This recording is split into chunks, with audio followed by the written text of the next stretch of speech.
Bonsoir mes frères, bonsoir mes sœurs. Le message que j'ai pour vous ce soir, c'est que Jésus a dit de ne pas laisser rien venir entre vous et votre salut éternel. Rien. Parce que la chose la plus importante pour le chrétien, c'est son salut.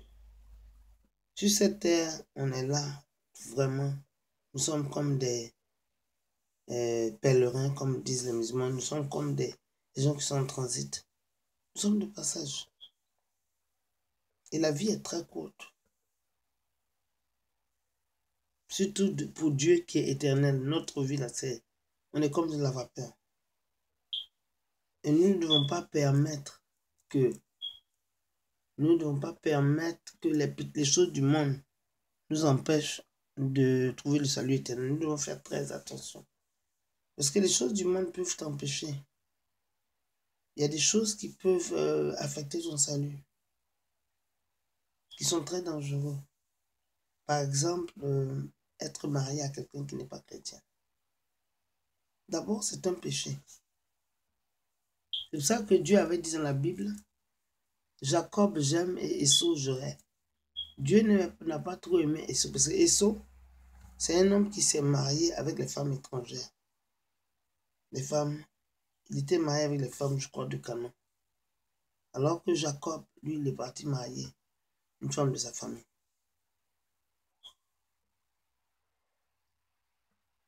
C'est très, très, très dangereux.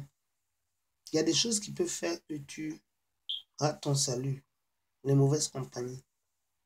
Toi, tu es chrétien, elle dit marié avec un musulman. C'est pas bon.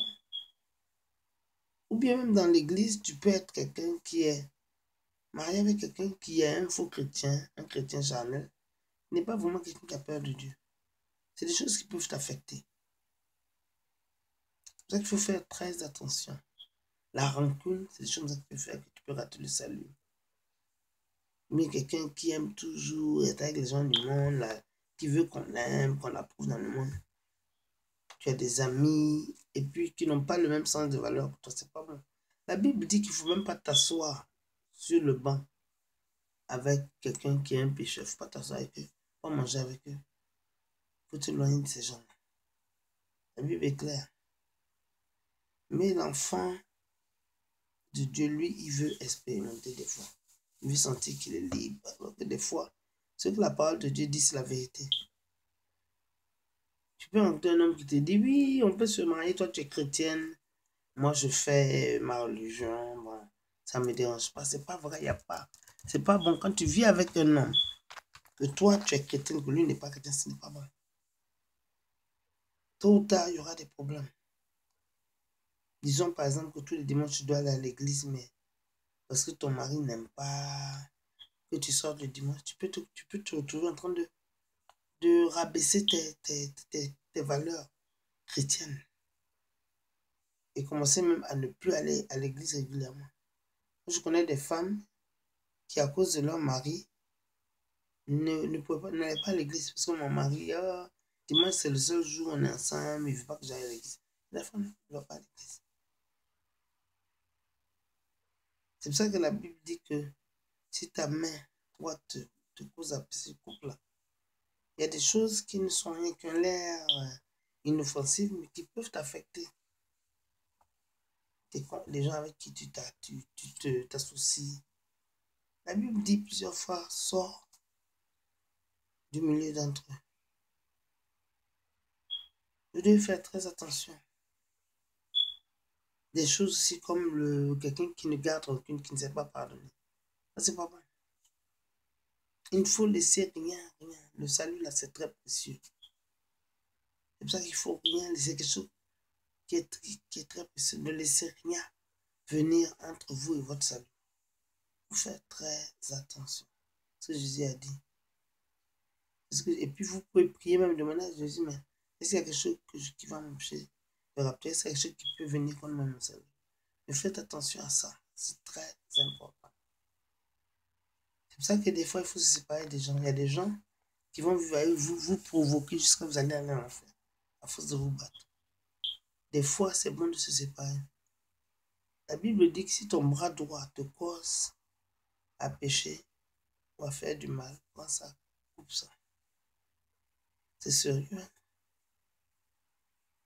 Si ton bras droit, tu peux le couper, ça veut dire que tu peux vraiment faire attention, te méfier.